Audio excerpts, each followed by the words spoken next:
بدعتی شخص کو کتے کی مانند قرار دیا، بھاولا کتا۔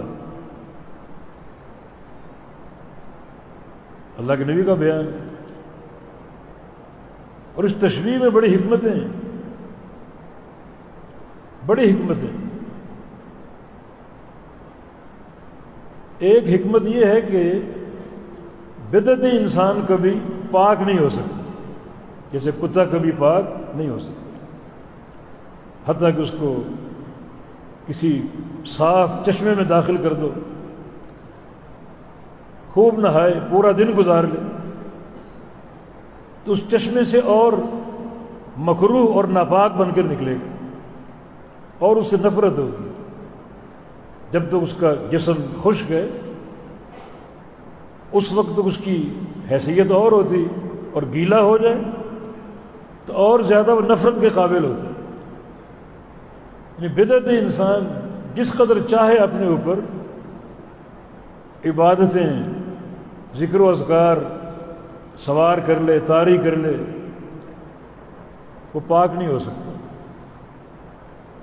بلکہ اس کا عمل، اس کی اگر بدعی طریقے پر ہے تو اس کی ناپاکی بڑھ جائے گی، اللہ سے دور ہوتا جائے گا، صراط مستقیم سے بھٹکتا جائے گا۔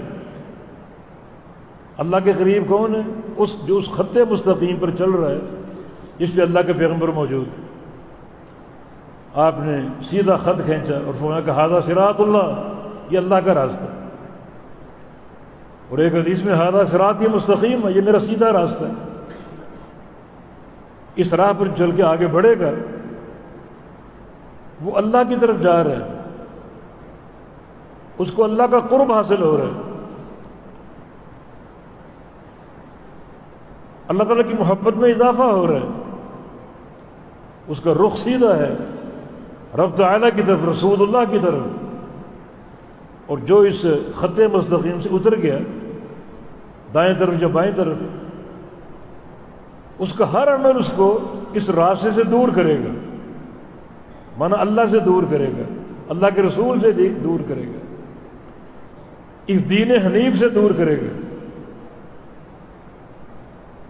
بالکل مثال جو کتے والی صادر ہو رہی، جتنا مرضی وہ تالاب میں جائے، نہائے، جتنا مرضی صاف پانی ہو، جب باہر نکلے گا اور زیادہ وہ نفرت کے قابل ہوگا،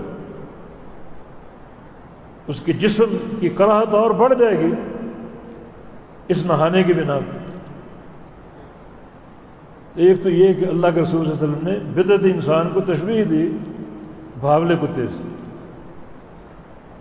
دوسرا، کتے کا کاٹا یا کتے کا مرض کلب کس بندے میں داخل ہوگا جس کو وہ کاٹے؟ کس کو کاٹے گا؟ جو اس کے قریب جائے۔ ایک انسان کو علم ہو کہ یہ بھاولا کتا، اس سے دور رہے گا، اس سے بچے گا، اس سے ڈرے گا وہ، اور کاٹے گا کسے؟ جو اس کے قریب جائے گا، اسے کاٹے گا۔ پھر کیا ہوگا؟ پھر یہ جو ایک اس کا مرض ہے، مرض قلب، اس بندے میں داخل ہو جائے گا، اور تمام رگ و ریشے میں وہ مرض سرایت کر جائے گا، اچھی طرح وہ مرض پیوست ہو جائے گا۔ کوئی تریاق اگر اتفاق سے مل جائے تو شفا ہو جائے گی، ورنہ اس کا نتیجہ موت ہے، ہلاکت اور بربادی اور تباہی۔ اس کا علاج نہیں ہے، تباہ و برباد ہو جائے گا، وہ ہلاک ہو جائے گا۔ تو نبی علیہ السلام اس تشبیہ سے کیا سمجھانا چاہ رہے ہیں؟ یعنی یہ تشبیہ بدعتی انسان کی بھاولے کتے کے ساتھ،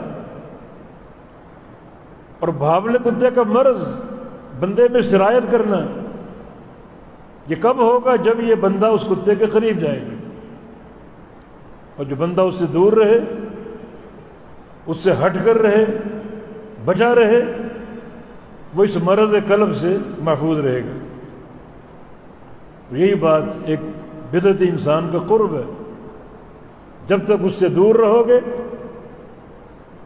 اس کے ان اثرات سے، بدعات سے محفوظ رہو گے، اگر اس کے قریب جاؤ گے، اس سے اختلاط اختیار کرو گے، تو پھر بالکل جو بھاولے کتے والی تشبیہ اور مثال ہے وہ مرض آپ میں سرایت کر جائے گا۔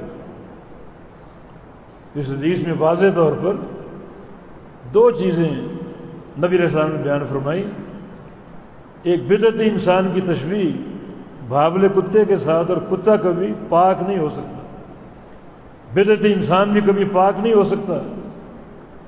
نبی علیہ السلام کی ایک حدیث بھی ہے کہ ان اللہ احتجز التوبۃ عن کل صاحب بدع، اللہ تعالیٰ نے بدعتی انسان سے توبہ کو چھپا لی ہے، اس کو توبہ کی توفیق ہی نہیں ملتی۔